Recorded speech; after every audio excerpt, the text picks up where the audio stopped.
Oh joy, it's time for the mystery document. Unfortunately, this is a low-budget production, so there will be no shock pen if I get it wrong. Perhaps I can get another wad of paper thrown at my head. It's not meters, but a meter-making argument that makes a poem. A thought so passionate and alive that, like the spring of a plant or an animal, it has an architecture of its own and adorns nature with a new thing.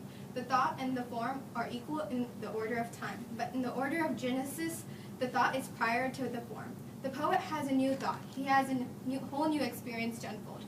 He will teach us how it was with him, and all men will be the richer in his fortune.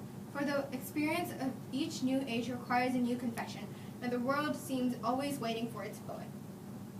Yeah, I have no idea what this is, because I don't read historical literature or whatever. This is my spare time. How even anyone has time for this, I don't understand.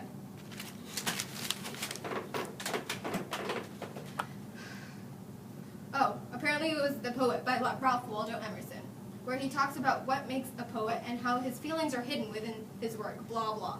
But in all seriousness, Emerson goes on to define the character of a poet and how he's not confined to the meters or rules that they once followed.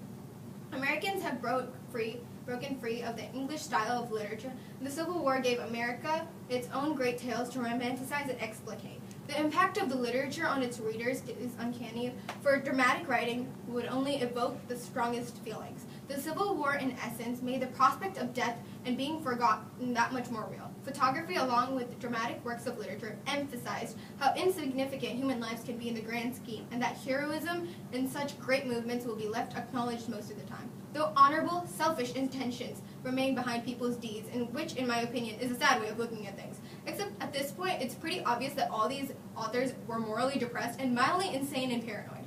It's practically a trend for writers to become secluded, paranoid hermits. Still, it's fascinating how their writing affects us today. We study it in our classrooms. Granted, we may sleep through them, but it was the first time in history where American literature stood out. Culturally, we were finally rich, and it made the U.S. It gave the U.S. its individuality. I think I'll shut up now, and yeah, I ripped off Crash Course because my level of creativity was at 0. All references owed to Crash Course, no copyright infringement, blah blah blah, and whatnot. This is the last and final episode of whatever non-existent series this is a part of. Bye.